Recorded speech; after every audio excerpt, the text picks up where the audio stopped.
Thank you very much, Yvonne, and good morning, everybody. There's a lyric I think about sometimes. It goes, if you can't fly, then run. If you can't run, then walk. If you can't walk, then crawl. Just keep moving. That is from the Korean pop band BTS in their song, Not Today. For those of you thinking this is no way to begin a UN keynote speech, BTS borrowed the line from Dr. Martin Luther King Jr. It's a fine principle for most situations. Keep moving in any form and you're making progress. Carbon markets, however, are less forgiving. Here, movement only means progress if it carries credibility. A market can be busy and still go nowhere. So here's the question this summit should answer. Can carbon markets move serious capital into nature at scale without losing the integrity that gives the market its value in the first place? Integrity without scale is climate ineffective, and scale without integrity is climate counterproductive. And both are true. And both integrity and scale have to come together. Let's go back for a moment and look why movement, progress, and pace matter. It matters because we cannot crawl our way to 1.5 degrees. And looking at the 130 NDCs that have been submitted, we are not walking either.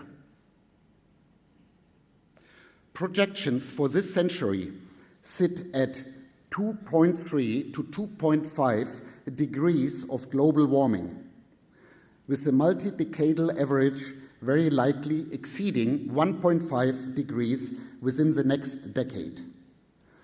Holding overshoot to around 0.3 degrees would require 2030 emissions to come down 26% and 46% by 2035 compared to the year 2019, which, as you know, is a very tall order.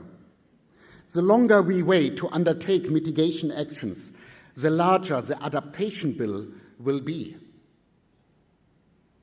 Developing countries will need $310 to $365 billion a year in adaptation finance by 2035.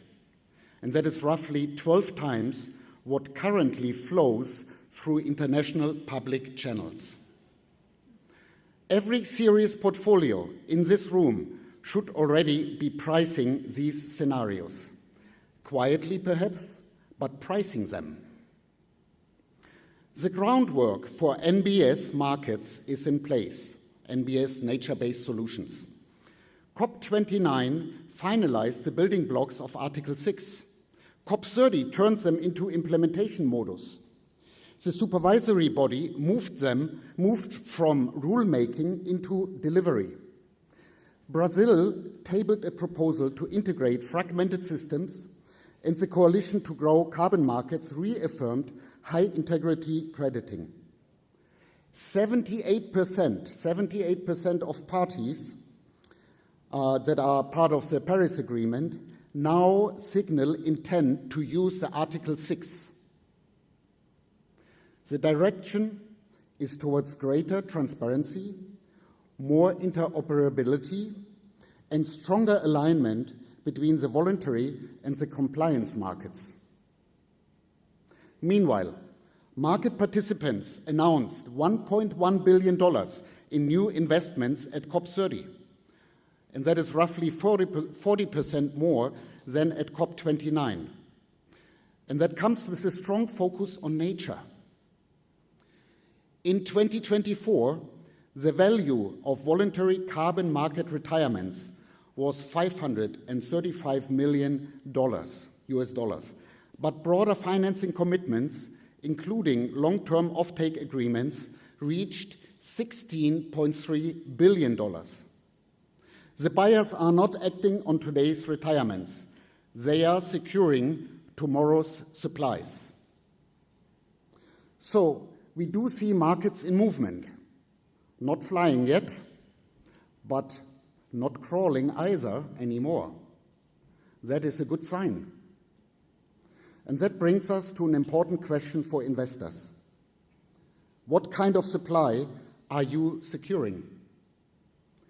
For years, nature-based credits have carried both promise and unease. The promise is not in doubt. Forests, peatlands, mangroves, and other ecosystems can store carbon, protect biodiversity, regulate water, support livelihoods, and build resilience.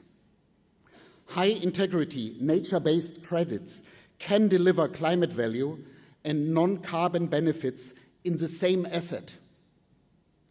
Keeping the Amazon from tipping into savanna is precisely the kind of outcome these credits help to achieve. But the unease is also real.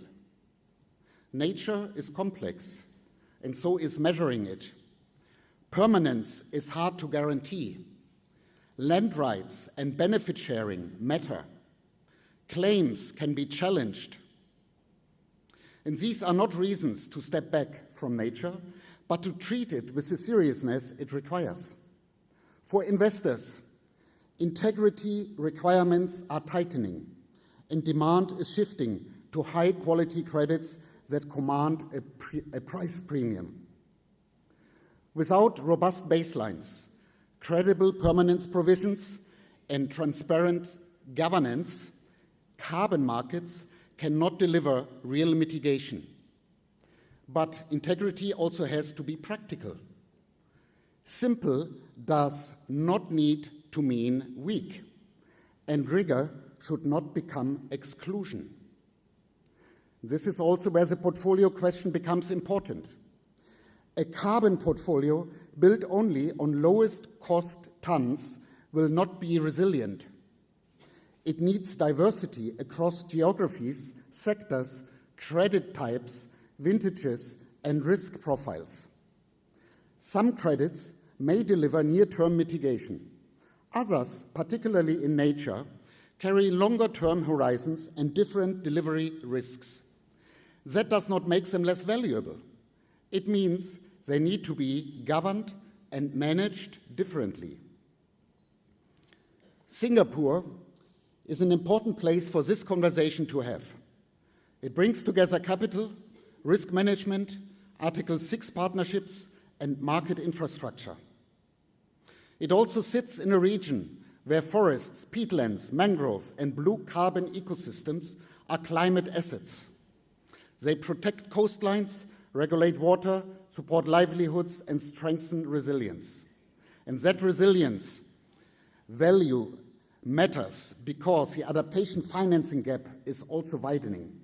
Article 6.4 will contribute 5% of issuance to the adaptation fund, and a similar contribution is encouraged under Article 6.2.